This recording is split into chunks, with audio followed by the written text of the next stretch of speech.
Isang taxi at isang pampasaherong bus na nagbanggaan sa Samson Road, Caloocan. Nagkasagutan pa ang dalawang driver kung sino ang may pagkukulang sa insidente. May news to go, si Isay Reyes. Pasado alas 11 kagabi, habang nag-iikot ang GMA News, naipit kami sa matinding traffic sa kabaan ng Samson Road sa Caloocan City. Nang bumaba kami para usisain kung ano ang nangyayari. Maliban pala sa daming mga truck na dumaraan, isang bus at taxi pala ang nagkasagian. Kung tutusin ay maliit lang ang tama ng dalawang sasakyan. Pero imbis na magayos, nagkasagutan pa ang dalawang driver.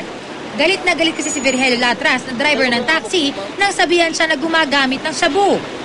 Kahit magkaganon ko, wag mo akong bungguin na. Bakit binunggo ba kita? Mo ko, eh. Ikaw naman, kung binunggo kita, wasak yan. Sa laki nitong sasakyan na to.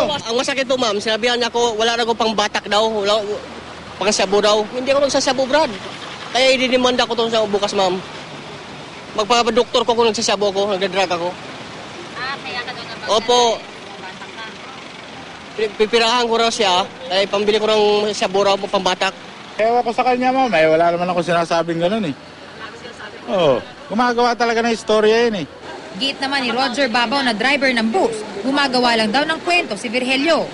Eh, ewan ko sa kanya. Tingnan niyo yung way ng sasakyan ko, saka yung way ng sasakyan niya. Wala naman akong kahit naman sa anggulo mo silipin, di ba? Nasa tamang lane ako.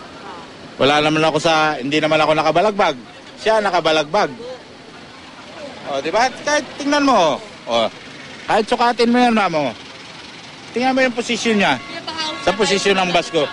Anong pinapahawi? Pinahawi kami mga traffic. Di, kumanan ko, nagsisignal ako. Bigla lang binunggo niya ako. Tapos sabi niya, dati raw sira to. Ito, ang talsik nga, oh. Oo, tapos sabi niya, di ayaw namin na di niya binangga. Iimbestigan pa ng mga otoridad kung sino ang may kasalanan sa aksidente.